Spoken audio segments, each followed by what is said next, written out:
Добродојдовте во вестите на Канал 8. Комуналното јавно предпријатие Водовод ќе набавува морски алги и микроорганизми за третирање на депонијата кај Бели. За оваа намена планирано е да се потрошат 400.000 денари. Комуналното предпријатие Водовод ја почна постапката за набавка на морски алги и микроорганизми за третирање на депонијата кај Бели. Со тоа треба да се спречи самозапалувањето на метанот од органските материи што се изфрлаат таму. За оваа намена планирано е да се потрошат 400.000 денари, а веќе е објавен јавниот повик за избор на давател на услугата.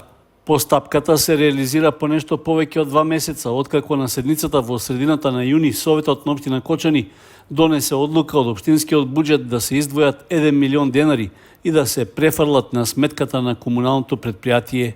Во образложението што тогаш го дадоа советниците беше нагласено дека состојбата на депонијата е алармантна и премногу долго се чека на решение, додека загадувањето на воздухот што го предизвикува чадот од запалениот отпад го загрозува здравјето на сите граѓани. Најновата набавка на алгите и третманот со нив на депонијата ќе се реализира по 2 години од последното третирање, иако во изминатиот период постојано имаше потреба од прскање на отпадот на ѓубриштето. Тоа особено стана загрижувачко по затворањето на локалните депонии во соседните општини, пошто нивните комунални предпријатија почнаа отпадот да го носат во Кочани. Со планираната сума треба да се набават околу 700 литри со морски алги од 2 вида, како и 150 литри воден раствор со живи микроорганизми, со кои ќе се врши третманот. Крајниот рок за поднесување на понудите од заинтересираните фирми е до 30 август. Избраниот најповолен понудувач ќе треба договорените количини да ги испорачува сукцесивно по претходна писмена нарачка до стопанскиот двор на комуналното предпријатие Водовод. Општина Виница дава приоритет за изградба на 3 улици во градот и во селата Јакимово и Црн Камен. За градежните активности од државата се добиени 300.000 евра. Општина Виница ќе даде приоритет за изградба на 3 улици во општинскиот центар и во 2 селски населби, а за кои има обезбедено средство од Министерството за транспорт и врски. Се работи за пари добиени со договорот за заем за финансирање проекти за поврзување локални патишта, што државата пред 4 години го потпиша со Меѓународната банка за обнова и развој, односно Светска банка. Предлогот за давање приоритет беше ставен како точка на дневниот ред на 33-та седница на Советот на општина Виница. При тоа од општинската администрација беше дадено кратко образложение за неопходноста да се добие поддршка за да можат понатаму да се спроведуваат активностите. До Советот предлагаме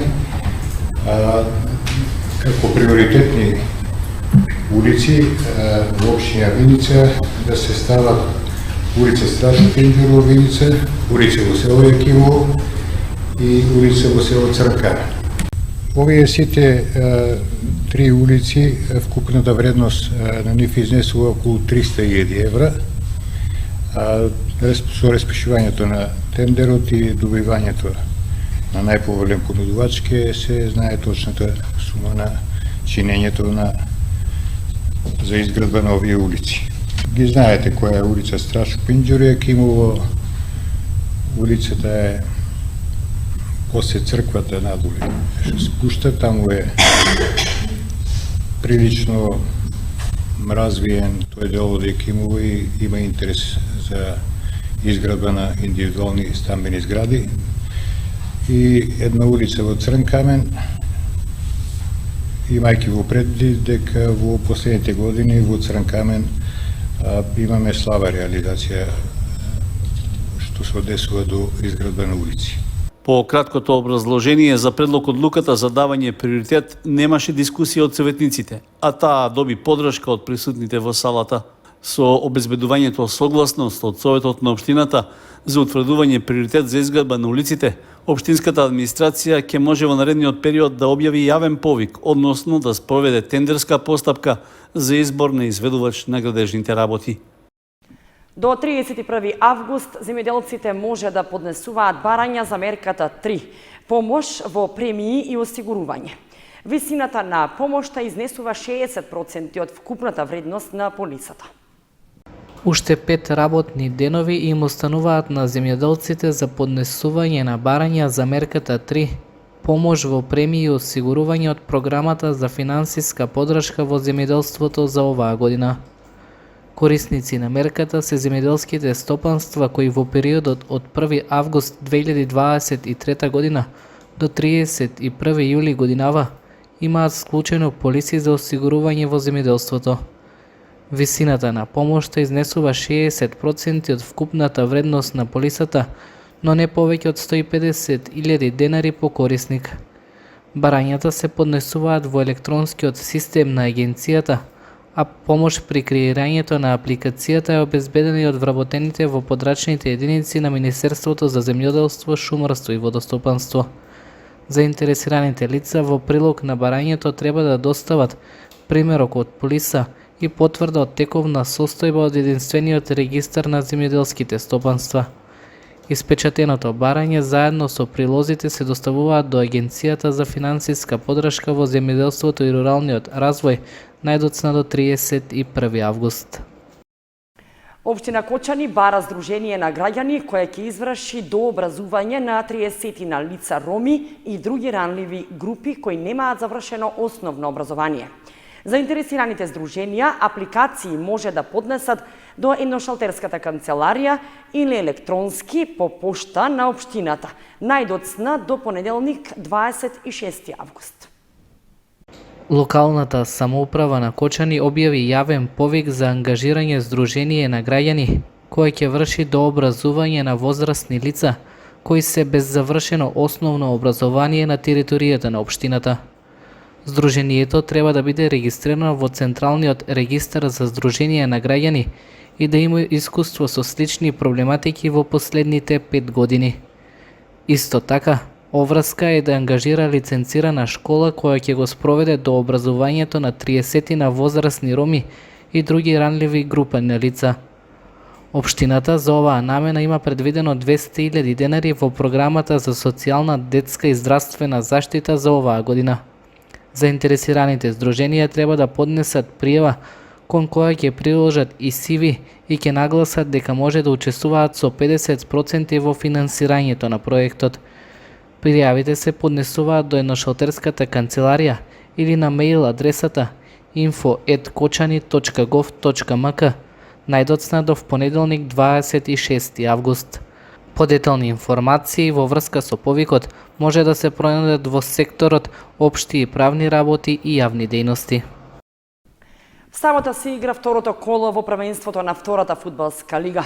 Осогово ќе биде домаќин против Скопје, а надпреварот почнува во 16 часот. Со одигрување на второто коло, викендов продолжува првенството во втората фудбалска лига. Играчите на Осогово повторно ќе бидат домакини на надпреварот против Скопје. По минатонеделниот пораз на домашен терен од тимот на Вардар од Неготино, оваа средба ќе биде можност жолтосините да го поправат лошиот впечаток на стартот, а уште повеќе да ги освојат првите првенствени бодови. На тој начин ќе го избегнат лошото сценарио од минатогодишното првенство, кога имаа голема бодовна негатива, што на крајот ги доведе во ситуација едва да го обезбедат опстанокот во лигата. Гостите од Скопје во првото коло од ова првенство како домакини играа нерешено со Вардарски, така што во Кочани сигурно ќе допатуваат за да го надоместат пропуштеното. Од друга страна, домашните фудбалери се под психолошки притисок да извлечат максимум и да не дозволат губење на бод или повеќе. Поради тоа може да се очекува тежок надпревар на два изедначени противника. Во меѓувреме, во редовите на Осогово се врати поранешниот играч Соколов, кој една полусезона настапуваше за Каменица Саса. Сега, во матичниот клуб, тој треба да го засили одбранбениот ред. Средбата со Скопје на стадионот Никола Мантов Осогово ќе ја игра в сабота со почеток од 16 часот.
Почитувани, тоа беа содржините што ги подготвивме за ова издание на вестите на Канал 8. Следете на нашата веб страница kanal8.mk. Ви посакуваме пријатен викенд. Довидување.